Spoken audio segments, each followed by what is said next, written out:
This session is very much focused on skills support. So we've heard at the rest of the event that the pandemic it's had immediate impacts on the labour market, but there are going to be some long-lasting changes too.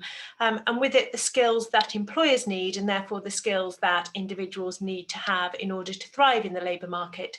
So this session is focused on exploring what housing associations can do to support residents to retrain and upskill in order to secure opportunities in the post-pandemic economy. We've got 3 speakers. Firstly, Erica Watts and Heidi Lation from Sovereign, and then Patrick Craven from City and Guilds. They will be doing their input first, and then we'll be opening up to Q&A and discussion. So if you have questions, then please share those in the chat, and we will come to those later. So first of all, Erica, are you up first? And it'd be great if you could start. It's actually Heidi up first. Heidi, great.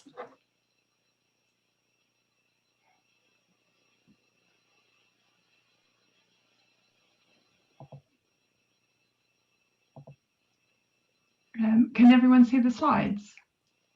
We can't see the slides, but if you, we'll get those sorted. If you want to introduce yourself, we'll get those up for you. Okay. So I'm Heidi Lation from Sovereign Housing, and I'm the Employment and Training Manager.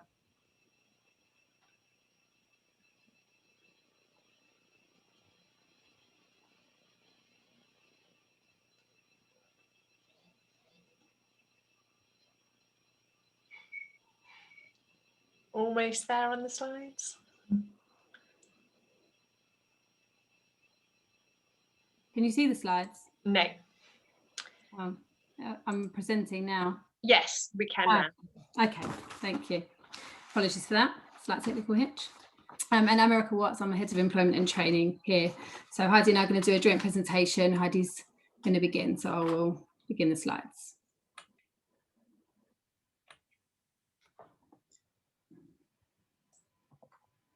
So we wanted to talk to you first about the national context.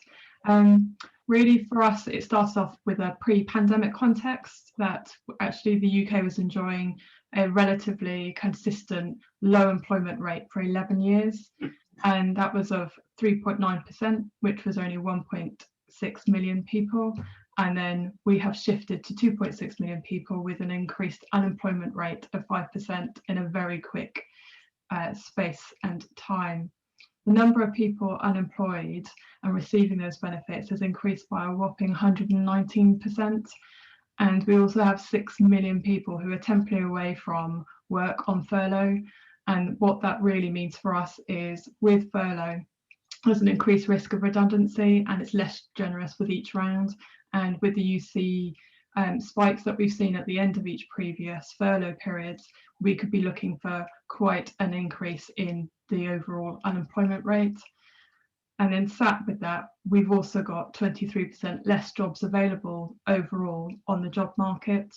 And even strong sectors like the education and the healthcare are at 77% and 88% of where they were this time. And what that means for people who are job seekers, currently they're facing a 9:1 ratio, whereas before the pandemic, it was a 4.1 ratio, which makes that situation worse.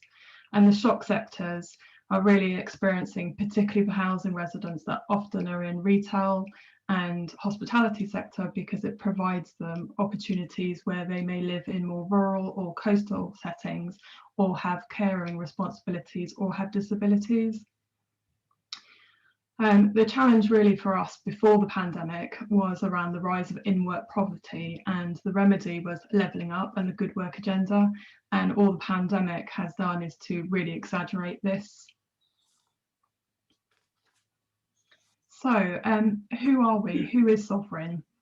Sovereign is a top 10 housing association. We're one of the largest across the south and southwest of England, and we cover areas like Berkshire, Hampshire, Oxfordshire, Wiltshire, Bristol, west of England, Gloucester, all the way down to Plymouth and over to Isle of Wight. We have a great credit rating and we're a living wage employer. Our Thriving Community strategy really focuses on socially focused objectives, which means we can maximise the social impact of everything we do and really make sure that it's about the well-being and the quality of life of residents. We're also one of the most active developers of all housing associations in the UK, and we have a 30-year track record of delivering homes. But we're rethinking about how we work. We're a place-based organisation, we're an anchor organisation with those social objectives, and what that means is we have a long-term relationship with customers. It's more than quality end-to-end employability support. It's from pre-tenancy to start of tenancy through to sustaining their tenancy and actually onto home ownership goals. This is very unique for us to have that relationship. And an average tenancy is 7 years, so that relationship is more than just a point in time. It's very unique for housing associations, and we can play a role in how we support residents and communities with their work aspirations. The shift that we've seen since March 2020 has meant that we have a 50% increase in residents who are now on UC. Our rent arrears have been relatively steady, and that's in largely part to the proactive work that we've done to support residents. We're talking to more residents than we've ever done before, but those who are on UC aren't faring quite as well, and many are on the brink. And so depending on what happens in the near future, this could really change for many of our residents. So the pandemic change and challenge for us has been quite significant. Our pre-pandemic service model was about giving exceptional service to localised regions across a wide geography, and it meant very much face-to-face, including in-home delivery and in our communities. So for us, we had a 0% of service delivery, and that was a significant shift that we had to make, and we had to make very quickly. We were also not alone. Many of our partners found that presenteeism was key, including DWP, where turning up to your meetings was vital to avoid being sanctioned. So we moved from a mindset where face-to-face was expected and considered the only way to deliver exceptional customer service. What we've actually found is the real digital issue for us was it became twofold. Life moved online. Everyone had to be online to keep up to date with your family, to be able to actually socialise, to be able to access services. And then we also had the existing digital exclusion, which was exacerbated because people now needed to have both equipment and connectivity and skills and confidence and affordability. And if you didn't have one of those 5 things, you would have been digitally excluded. We also found that people were no longer looking for work, they were looking for support. We always knew that digital inclusion was a problem, and we always knew that problems generally focused on skills or equipment or connectivity, but very rarely the whole package. So for us, we moved to a space where we could provide all of those things. And that led on to effective engagement for us. It was a real shift from just IAG to IAG with pastoral care. And it actually showed us that there was a true value of being able to provide consistent and positive contact. Customers also became much more open with us about their situation and their skills and their confidence and their well-being, which allowed in IAG case management to quickly get to and address the issues. We reframed our service using tech, and we found that digital was intrinsically linked, and recognised that we needed to scale and be creative to meet the needs, but really recognising there was a real value of that digital engagement and removing some previous barriers to us providing an effective delivery because of reduced fails to attend. We also recognised the changing face and the pace that supporting people had now changed. And this was also the case for residents. We use the coaching journey on our solution focused model to really support both our teams as well as residents. And for Sovereign, it meant we had to really change our scale and our delivery model and do that very quickly. We also found the challenge was in a backdrop of finding jobs where there were none or very few. And that was exacerbated by the jobs that were available. Some of our residents were shielding and lots of jobs were in care or in home delivery, and if they were either shielding themselves or living with someone that shielded, it precluded them. Then we also had our geography as a challenge, where many of our residents live in homes in rural market towns or coastal, and so that seasonal economy was already a challenge for them. We also found that the 25% smaller economy and that ratio made things a huge challenge for people. I'm going to hand you over to Erica now. Thank you, Heidi. So, you know, it has been a year that has turned the whole country upside down. Many of our residents, you know, across the country, and Sovereign is no exception, have faced really challenging times and have needed our support more than ever. And this is, as Heidi said, has meant that we've had to really change kind of what we offer, how we deliver, and how we engage and support our residents. We were lucky in that we were able to repurpose our resources, and we want to use some of the learning from that, some of the things we've been able to implement and step change on in this last 12 months, the things that we've been talking about, thinking about as an organisation and as a sector for a really long time, and we've been able to use this as an opportunity to make that happen. So this slide is just kind of an overview of some of the things we've experienced and we were able to put into action. We focus very much on kind of welfare calls and well-being, and that's something that we recognise moving forward to really support those who need it most. You know, that kind of pre-employment support, making sure they're in the right mindset, have the right underlying infrastructure actually to access the opportunities that are available to them was really key. So welfare calls, well-being interventions, community-led programmes, and we repurposed and reutilised our money and our resources to do entirely pandemic response programmes which allow people to access support that they needed. So moving forward, you know, it's obviously been a devastating, and dare I say the overused word, of unprecedented time for many people, but it's also given us a really unique and fortunate opportunity to reset, and as in any crisis, it's allowed us to collaborate, think differently, think outside the box, and see what we can do to actually get resources to people that need it most. And we want to continue that. There's a lot of learning that we don't think is just for now and it's just a pandemic response. It's actually a shift in the way that we should be delivering our services generally. It's allowed us to explore new ways of working. It's allowed us to create partnerships and collaborations that previously would have been bound by geography or diary availability.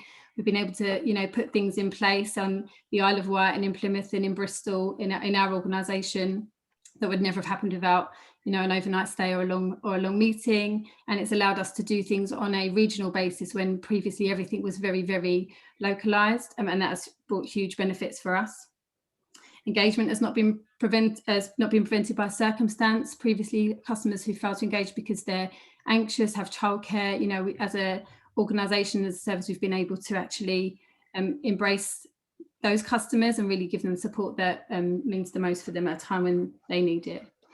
So moving forward, we're looking at kind of a post-COVID workforce and looking at our services. Sovereign's got a vast geography, and I think it's something that sector-wide we can learn from around becoming digital by default. You know, it's something that we've spoken about and it's been an add-on, but actually for Sovereign, it will be the core way that we deliver our service moving forward. And using coaching and pastoral care and implementing that wellbeing approach as part of our baseline of IAG delivery moving forward. It is about employment and skills, that is our focus, but unless somebody's in the right mindset, there's not much we can do about that. Looking at reskilling programs and identifying and supporting growth markets. Obviously, one of the ways in which we've been highly impacted is because lots of our residents are in those entry-level positions. There's now huge competitions for those posts, and also a lot of them have no longer exist or definitely won't in the future. Upskilling, looking at how we can put money in places where there's not already funding in existence, using grant programs and in-work support to actually allow people to access roles, but also level up and progress into better paid work over time. Business startup and enterprise support, a huge growth area for us, and again, I think nationally, and lots of the provision out there is about starting business and getting set up, but it's actually not necessarily about maintaining that business or growing it.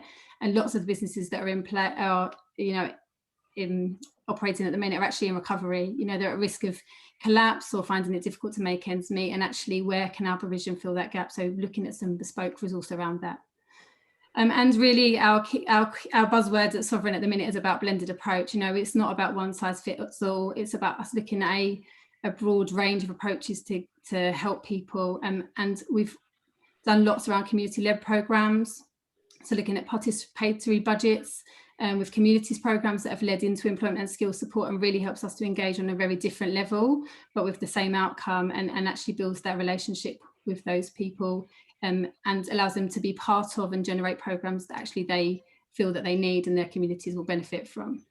And finally, employer engagement and response. We need the employers on board to make all this work, and that's often the missing link. And so how can we work with employers to create our programs and actually have pathways, opportunities for careers for our customers. So our final post really, slide, is around kind of collaboration in the post-pandemic economy. RSLs are a partner of choice, and we recognise our strengths, and we also know what we're not, but we do have that ability to work between the sectors. We have the opportunity to be agile and flexible in what we deliver. We've proved that in the pandemic, taking a service that was 100% face-to-face to 100% digital with, and actually seeing some really amazing outcomes for our residents it's not to be underestimated. But also we don't want to take the place of colleges and employers, we can't, but what we can do is work between those organisations to really complete that journey. We're focused on our own residents and our own communities, but often they overlap. The DWP are working with our residents, employers work across our geographies. There is more than one landlord in a region. If we work together, then we can actually do much more. And we're not experts. We don't want to be a training provider. We don't want to be the lead in lots of those elements, but what we can do is bring value and provide that wraparound support to allow, externally funded AEB providers, for example. They are the experts in the vocational training, but we can bring value in terms of coaching and supporting those people through that journey, maximising retentions and helping to link that up with employers at the other end. One of the key things we wanted to highlight is around kind of joint brokerage and business-led programs. As I said in the previous slide, I think it's a real missed opportunity and one that we need to think about moving forward. The labour market is going to change, the opportunities that are available that are going to change, and the customers we're working with are going to change. And we need employers on board with support agencies to actually help them fill their vacancies, but also upskill people so that they are ready to access those opportunities. The growth sectors around engineering, digital industry, sustainable industries, lots of our residents aren't at the minute necessarily going to be able to walk into those jobs, but we want to create pathways where that actually makes it a real option for them. And the final one is around kind of how we can use external funding to build on the aspirations for our own communities, having co-created programs and programs that actually meet the needs of communities, and looking at consortium and partnership delivery of those programs, which really, what we can deliver solely is limited. What we can deliver in partnership and collaboration, it massively broadens the scope of what we can do. So just in conclusion, we feel that as a sector, we are agile, we're able to be responsive, really give tailored provision, but across a huge broad scope of opportunities and in partnership. We're able to provide funding and finance for provision where there are gaps. So, there is already AEB, there is already ESF, but actually we can fill those gaps without duplication, which is really valuable to the entire journey. We don't deliver within thresholds or limits. We're not kind of bound by contract. And we think really crucially, as a sector, we need to look at the entire journey and how housing associations can provide the conduit between the people, the organisations, and the employers to really bring that together to create meaningful opportunity. Great, thank you both. That was really interesting and really helpful. What we'll do is we'll go straight on to Patrick to hear from City and Guilds. Thank you to all of you who have introduced yourself in the chat, asked questions, provided comment. Please do keep those going, and we'll come back to those once we've heard from Patrick. So Patrick, can I hand over to you, please? Thank you very much, Fiona. I think I'm going to have assistance with the slides, aren't I, that are going to come up? Not that I need assistance, Fiona. I'm just saying that I've got some support in moving the... We all need assistance these days. That's great. Thank you.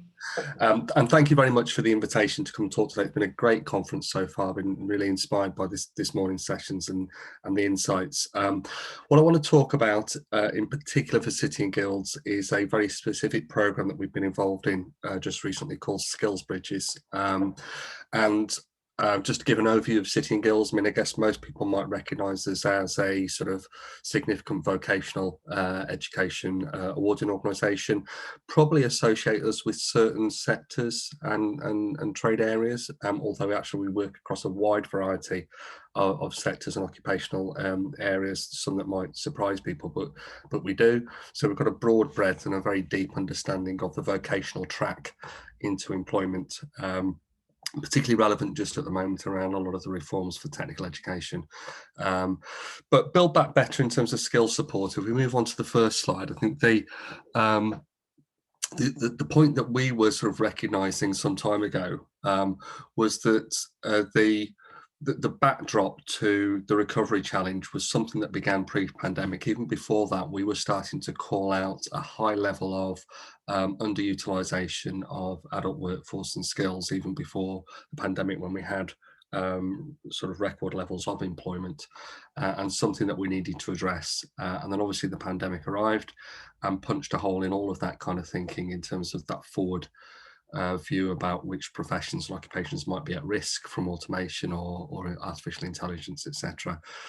We're running at much higher rates of unemployment. A number of speakers have already hinted at the fact that, and we do hope that a number of the support mechanisms in place at the moment are going to be extended, because if they're not, I think we will see another spike in unemployment and redundancy. Hopefully, I think the Chancellor's aware of that, and we'll get some extensions which then mirror the general plan towards recovery. But even with those things in place, we still face a massive challenge. So this was something we were looking at before the pandemic when we were thinking about this concept of skills bridges, how you can allow people to think differently about how they might transition from one occupation to another.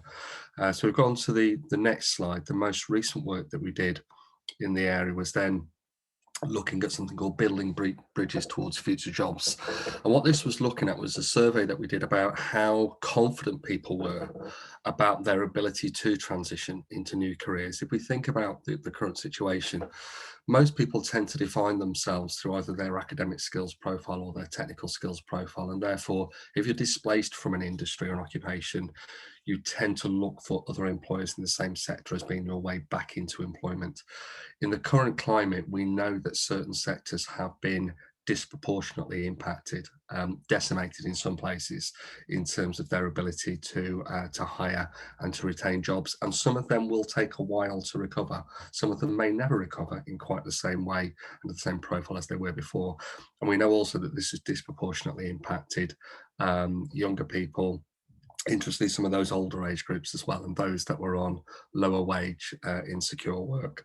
So we need to find a way to allow people to reinvent themselves and think differently about how they get back into employment. And that's what we've started to do with the skills bridge work. If go on to the next slide, and we'll just start to talk a little bit more about the Nesta Rapid Recovery Challenge.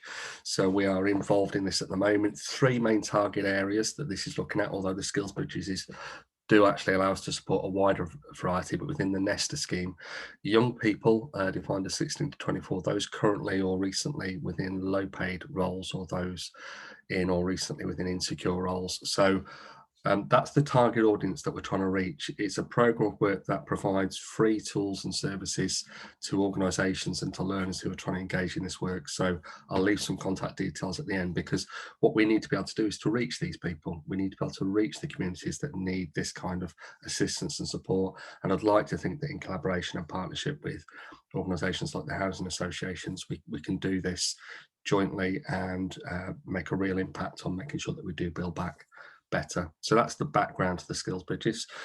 We go on, I'll just say a little bit more about how some of the principle works in practice when we start to think about the actual profiling itself. So if we move on to the next slide, it'll be so this is the basic principle behind the fusion of technical and transferable skills. If we look on the right hand side, the balance there is probably what most people would get from conventional education and training. You could equally put academic skills there, but I put technical skills because of City and Guilds perspective. The bit that often gets overlooked is the bit on the left hand side, the transferable skills, the aptitudes, abilities, characteristics we develop through work and personal development. And I think this for us is the foundation of how we build back confidence, and we allow people to consider perhaps occupational avenues that they haven't considered before. If you move on to the next slide, I'll say a bit more about how this works in the context of the current situation we find ourselves in. The skills bridge is a collaboration between City and Guilds and FutureLearn. FutureLearn are a global online learning, social learning platform that provides a mechanism for people to engage and progress through learning at their own pace. Now, there are challenges associated with this around digital poverty, and we do recognise that, and we're working at ways to try and address some of those challenges. We're also through our submission to the comprehensive spending review, we called out the need for, I was interested in the reference this morning to this idea of portal thinking, this idea that, you know, post an impact like we've seen, we emerge out into a different world, and a different world where we want to reimagine how education and training could position itself together. And I think that blend between that very much place-based and local support for people, coupled with enhanced digital services, is for me probably a hint at the way forward. But the principle here is you've got displaced workforce on one side. The obvious industries would be hospitality, high street retail, leisure, etc., entertainments.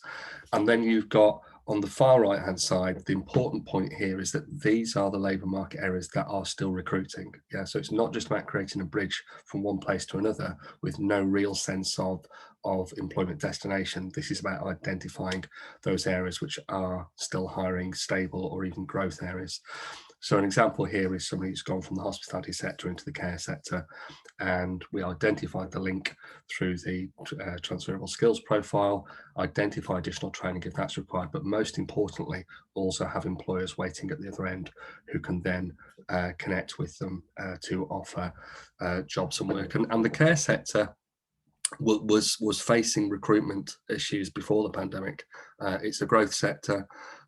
We know that with an ageing population, it's a sector that needs to recruit more people, and also has always suffered from a poor retention rate. So there's lots of reasons why we needed to step in and try and help a sector, but we're going to be moving forward from that into some other sectors. If we move on, we'll show you a little bit more about where we're going next with some of the skills bridge work.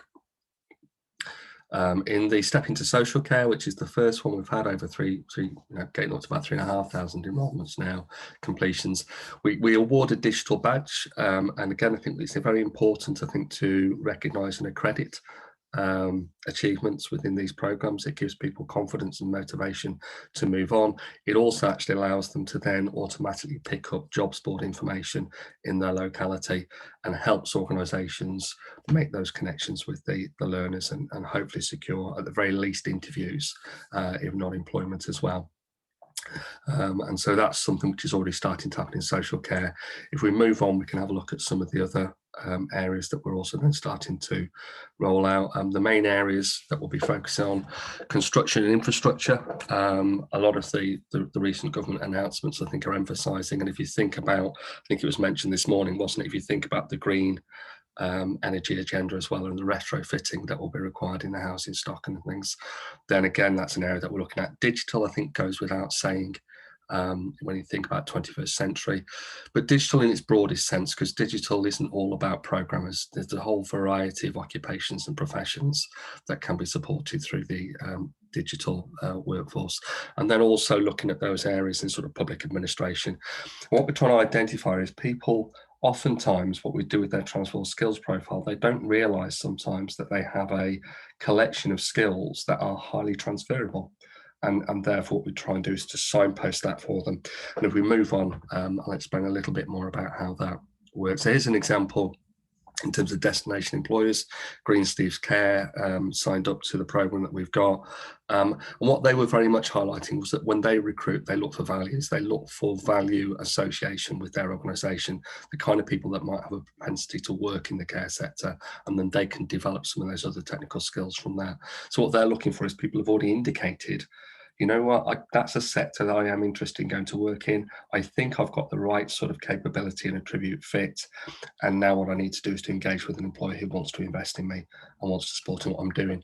Just as an example, if we take something like, say, Alan, who's worked in the hospitality sector for, for over 10 years, what he's realised is he's got really strong communication skills. He's got really strong quality customer service skills, very good teamwork and planning skills as well. And he didn't realise that that's almost exactly the same kind of profile that's required of occupations in the care sector. So he recognises he's got a connection. What he's also found during the pandemic, he's actually become the primary carer for his parents, and also actually for their other people who live in their locality, who he knows anyway. He grew up with them as a child, and he's derived great value from actually providing the support and assistance for that community. So has started to think about a career change for himself, where he will actually think that working in care could be a very fulfilling switch for him, as well as moving to a growth sector and sustainable sector.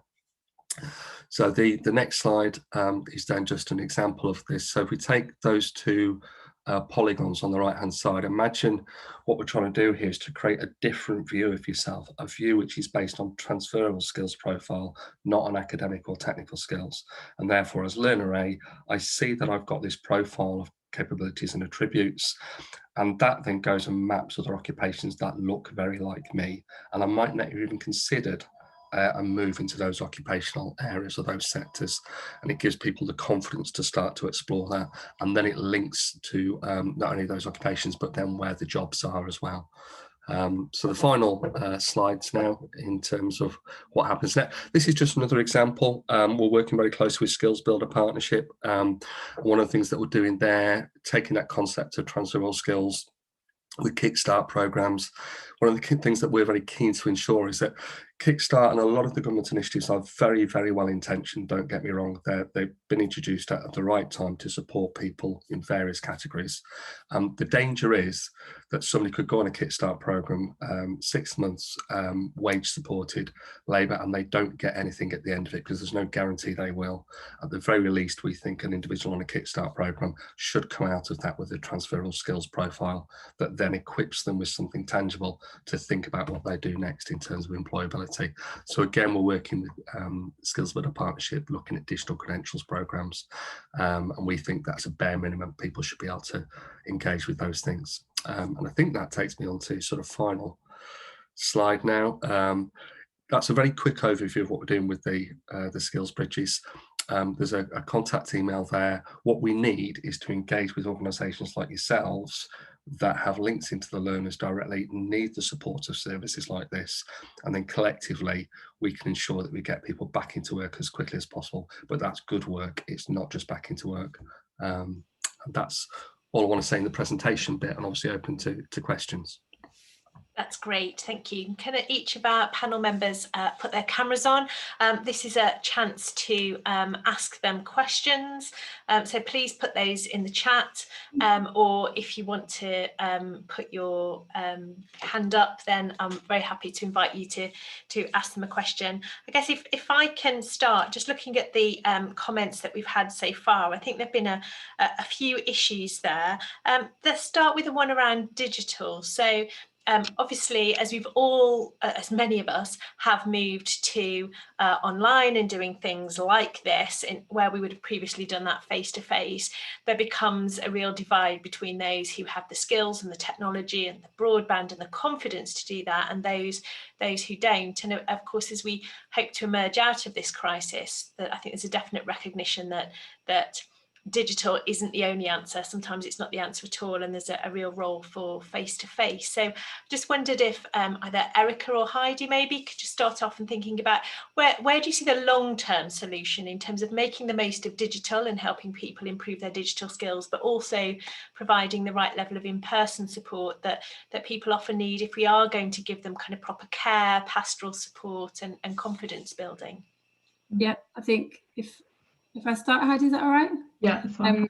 So I think, in terms of our digital response, it's not about us saying that digital is the only way forward. Absolutely, we concur that it's not, and lots of people need a different approach. I think from us as an organisation, there is a weighing up of us being able to support as many residents as we can with being able to provide a face-to-face support when we cross 59 local authorities. So, what we don't want to negate after the pandemic is going back to exactly as we operated pre-pandemic and thinking that is also the only option. There are multiple ways to support people, and we want to make sure that digital continues to be a legitimate option to provide support. For us, where we have high density stock, where there are people in high need, we will absolutely continue to do a face-to-face service where it makes sense. But really, we have to be realistic about what we can deliver. And that's where, as we said throughout our presentation, it's about collaboration and co-creative programmes and using community and third sector partners to deliver, and for us to fund those organisations to deliver that service for those who really aren't able to get that support from a digital platform. So it's not saying it's digital only, it's just that we would make that our way forward, because it has given us, we used to provide really great quality service but in very small community localized areas, and actually by doing that we were missing out huge swathes of our residents who also needed our help, but we couldn't get that face-to-face support to them either. So it is trying to have that blended approach so we can maximise our opportunities. If I just add to that, I find myself quite surprised talking about digital being a model going forward. And part of that is because I was really proud of the in-home delivery with the face-to-face. It's really been a helpful way for our residents and using our coaching. But actually, the surprise for me with the pandemic, obviously we had to move with lockdown, we had to move to digital. We still wanted to be there for our residents. And in that is the learning for us that actually by providing online learning opportunities and online resources that enhances the learning, it means when our coaches are with them face-to-face, albeit digitally as we are now, they are still getting the human contact of face-to-face, seeing someone in those bonding opportunities with the literally that face element. But what it allows us to do is almost move towards actually the approach that education already uses with that online learning blend, where you get to have your learning, you get to have all your content, but then you get to sit with someone who's going to go through it with you on a one-to-one basis that can hone in on what's the bits that you don't quite understand, what are the bits that you're challenging with, or what are the bits that are really inspiring for you and where might that lead to. That's a much more meaningful conversation than just repeating the purpose of the CV, what it does, what the best template is. And so we're finding that part of the learning we can shift to the online resourcing, and then the conversation is more sat with that person and their experience and their learning needs. And as I said, that was the real surprise for me, because historically I've always been face-to-face, one-to-one is the best way of delivering, but actually there is a role for both. And then I think for Sovereign in particular, because of the size of our team, because of the size of our geography, we have to rethink, because we want to support many more people, and we want to be able to support many more people at scale in terms of those who need help now to retrain and get back into work, those who are already out of work before the pandemic hit, and then also the levelling up agenda. So we have to, if we're going to raise our scale and scope, we need to think about different ways that we can deliver. Great, thank you. And Patrick, there's a question from Liz Long in the chat, just asking if you could explain a little bit more about how people can access the programme. So is it, what's the referral process into it? People are interested in being part. The program itself is entirely open. So what I'd suggest it happens is there's no referral sort of gateway as such. If organisations are interested in understanding a bit more about how the Step Into programs work, just get in contact with us and you can access it. I think in some ways Heidi and Erica have expressed far better than I can. I think how you imagine a future world of combining the best of both, the best of digital services with the best of quality contact and advice and services for people. And we're not suggesting for one moment that future becomes an entirely remote online world. I think we'd be a much poorer society if it was. But I think what we have to recognise is that all of us have recognised some of the benefits of the extended reach and flexibility that digital services give us that are very difficult to replicate in conventional ways. And so if people are interested in wanting to know a bit more about how their residents or they as organisations facilitate access to things like the Step Into, just drop us a line on the email and we'll arrange a call and we'll show you how easy it is to engage with that and to engage with the services. I suspect that every association will probably want to wrap a bit more of what they bring to that solution around it and just treat it as a kind of a tool in the armory of how you advise people and how you connect in. And again, I think the way in which it's implemented might look quite different in different regions if I think about labour market profiles in different regions and things of that nature. So yeah, just make contact and there is no barrier to engagement in that sense. That's great to hear, Patrick. Could you put your contact details in the chat? So, yeah, I will do. I've just done it. No, that's great. Yeah. That's the broad Step Into one. No, that's great. I think one of the themes of this conference has been about working together, so bringing organisations from housing and from skills and employment together. There's a really good question from Deborah and in the chat about how you assess the quality of those partners that you're working with, because I think she quite rightly points out if you refer someone to an organisation or a service and they have a poor quality experience, actually that's not a neutral factor that actually can put people further behind. So I want either Erica or Heidi, whether you might say a little bit about how you make sure that those referrals are to good quality provision and sort of what support you put around people as they do that, so that you know that they're getting the best offer.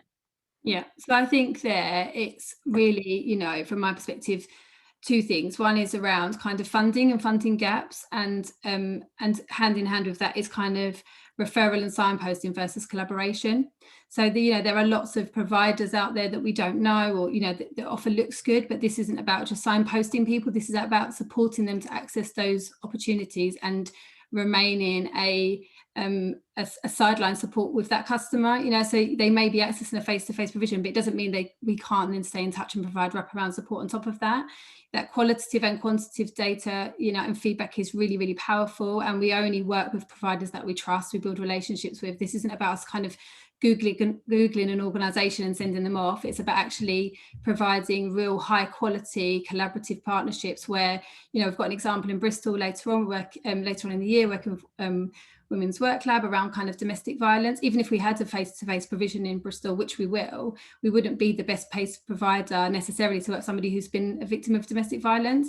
But by using that third party organisation, us being there as a kind of case management, and advice and support service alongside, but with that third party who we're working with, we've developed that program with them, we're shadowing it, we're a part of that journey, we know and we can vouch for and work with them to make sure that is the provision that we want. It's not us just kind of sending them out blind. We actually want to be part of that opportunity with that customer.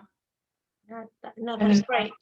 Just add there, when we commission partners as well, part of our procurement will include actually the quality of control and how you measure and monitor that part of the partnership. And then also we get feedback from participants of those programs, and that allows us to kind of monitor it from a different point of view. And then actually we can respond if there are things that aren't quite working well, and that becomes a part of its partnership power as well, because then actually together you can all evolve, and that allows you to keep pace as well of what residents need or respond to that, or if actually the markets change. So that can also be a positive. It's not necessarily something to overly kind of worry you, not to let it be a blocker, because there are processes, measures and means, checks and balances, etc., to make sure that you are getting that right. Now that's really helpful. At the start of your presentation, you were talking about information, advice and guidance, but actually having pastoral care in there too. And it was a point that Dominic from Stay Nimble also picked up as being their experience too. I wondered if you could say something a little bit about kind of how you've seen the support need, what people need, how has that changed? What is it that people need now that we might not have thought of either earlier in the pandemic or before it? I think from my point of view, when I'm kind of speaking to the team and having one-to-ones with them and listening to what residents are saying, I think it's more about this pandemic has brought about the opportunity where either people are now more aware of their own needs, or because of the pandemic, they feel that they're able to express them, whereas maybe before they were hiding them. What that's allowed us to do then is actually say, as a business, we absolutely do need and we do have a role to support people with well-being and their mindset. Whereas before, because it wasn't quite so opaque coming from, or it was opaque coming from our residents, it made us think, you know, is that a space that housing should get into because there are other statutory services? So should that be a space that we're in or not? Whereas the pandemic made that quite clear. Absolutely, it was a space we needed to be in. Residents weren't in a place where they were ready for work or able to work because of, you know, the reasons behind the lockdown, not just the recession itself, but because of health, whether they were carers, whether they were shielding or living with someone with shielding. So actually they were being very open that the need they had from us was support and a long-term journey. So could they use the time now wisely around retraining or skilling up rather than going to work? But then there are others where they wanted support to retrain and transfer their skills and move into the sectors that were reporting, and that tended to be younger people or people living on their own who didn't have those kind of health concerns and were confident and comfortable to go to work but needed that support to transfer. So I also think that the digital inclusion aspect, we've always known it's been a challenge. We've always been able to provide our residents with grants and training, and then grants if they, you know, they might have laptop, but they might not be able to afford the connectivity. So we'll be able to fill the gaps or give them the full package. But what we were finding before pandemic is residents again might hide that because it's very difficult when you first start to talk to someone and kind of give your complete list of all your things that you might feel are failures. So we might get further into case management before the pandemic when it became quite clear, you know, third visit when one of our team members might have travelled an hour to get to someone's home and then actually find out on the phone they were really confident. They told us that, that they could read and write, for example. They were confident with filling in forms, that they already had a CV, that they had connectivity. Then you get to see them and you realise actually they don't have any of those things. So it in some ways, it took us longer to reach that point of trust where they would open up about the complete situation that they were in. If someone's not digitally included at the moment, straight away we can't engage with them, so we can make that or we can address that need straight off before we get into CV, and that's all kind of like IAG. So that's what we were kind of thinking about, the pastoral care, which can be from DI to mental health and social isolation, or even some of your basic needs. Can't afford to heat the house and eat, and we've had Sovereign Support Fund that's enabled us to deal with all of those things and support residents so that they've got those basics in place before we then get to digital, and then before we get to actually IAG and employability support. So it's actually given us a much more holistic package for residents. Thank you. Just conscious that we have about 5 more minutes. If you've got any questions that you haven't had a chance to ask yet, please do put them in the chat. Patrick, I just wondered if I could come to you. You and City and Guilds have kind of extensive experience in the learning and skills sector and some really fabulous research on the challenges that we face, particularly around career change. So we know that sort of prior to the pandemic, if people lost their job, they often went into jobs that were very similar to the one they just left. And now they're going to have to think very differently, particularly given the sectoral nature of the crisis. From your point of view, what's the biggest challenge, and how do we work together as a kind of housing and a skills and employment sector to help people overcome this when they need to change career? I think it's a really good question, and I think look, we were facing a bit of a challenge even before the pandemic, but I don't think it was necessarily that visible or well understood in terms of just the creeping impact of automation and artificial intelligence and things of that nature, and often in some areas difficult to predict exactly whether it will be how impactful it would be. So we kind of face some of that situation anyway. And I think one of the biggest challenges is that, and I'm overgeneralizing here, but I think I'll overgeneralize to make the point. Oftentimes, one of the biggest challenges is that you're often working or engaging with people who may not associate a very strong value association with education and learning, because it hasn't served them that well before in terms of their the recognition of their academic profile or technical skills profile. So a lot of it is about giving them the confidence and belief in themselves to say, actually, you've got some very strong qualities and disciplines and attributes, and did you know that they are very valued attributes and characteristics in these sectors, and to allowing them to think slightly differently about themselves in that way. And off the back of that, I think you can then build off that with opportunity and then developing technical skills. But for me, it's about giving them a different perspective on themselves. It's about giving them confidence, and hopefully then moving into areas of work which are more sustainable. I think there's also a piece of work to be done on the hiring side as well, because I think it requires us to work with employers to get them to think differently about talent and where they're sourcing talent from, and I think that's something that we're also trying to do quite a lot of work with on the hiring side of the equation as well, so that people think differently about where they're going for new personnel and new talent. Yeah, that's great. It's a really important point, I think, from Dominic in the chat, that actually and learning and work in the same position prior to the crisis, we were very much focusing on in work progression and the good work agenda. And there is a real danger, isn't there, in trying to support people to get back to work, that the good work agenda and supporting in work progression gets lost. And yet surely this should be actually more critical than ever to make sure that as people get back to work, they get back to good work and better jobs. I wondered if you had any thoughts about what we might all do to ensure that this is not just any work, but this is good work. And I think probably, Patrick, your point about working with employers around hiring is really important, because those jobs have to be good jobs, don't they? Not just any job. I just wondered if our panel had thoughts on that and any final comments just before we finish the session. Can I start with you, Erica? Yeah, I think, absolutely. Couldn't agree more in terms of in-work support and progression. In-work poverty is and remains a huge issue, and it's likely to become exacerbated as we move forward.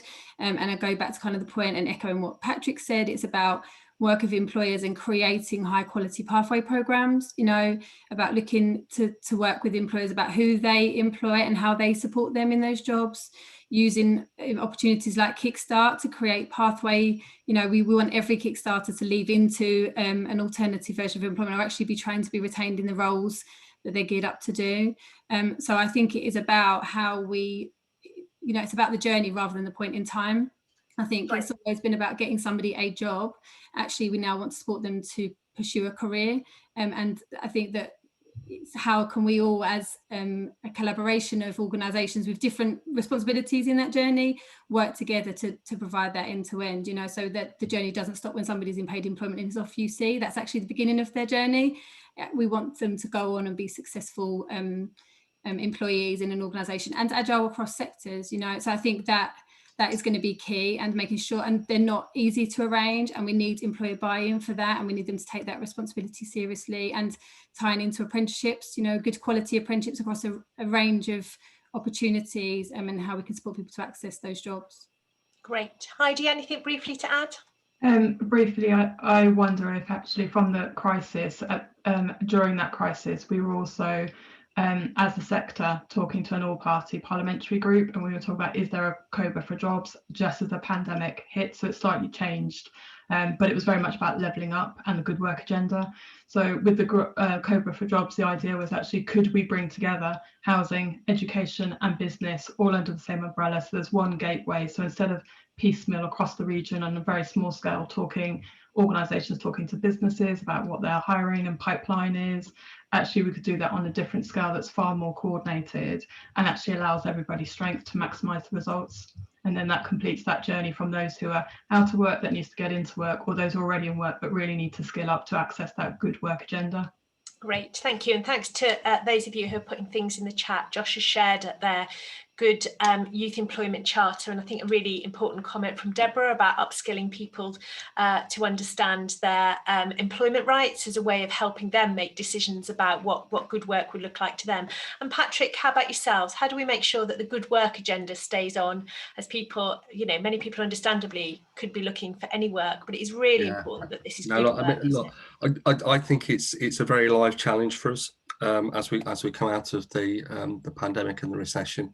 A lot of that focus that, you know, the likes of RSA, etc., putting on the whole concept around good work and what that means is something that we can't let go of. I think part of the challenge is going to be, and actually there's some organisations in the US that have kind of, I think what they've done is they've recognised the challenge and they're trying to turn it into a positive, in the sense of Burning Glass and people like that. They coined this phrase lifeboat jobs, and what they mean by that is that there's potentially there might be some stepping stone jobs that help people get back into work, but with an eye on the next step. So it's not seen as a ghetto job, it's seen as something which is a means.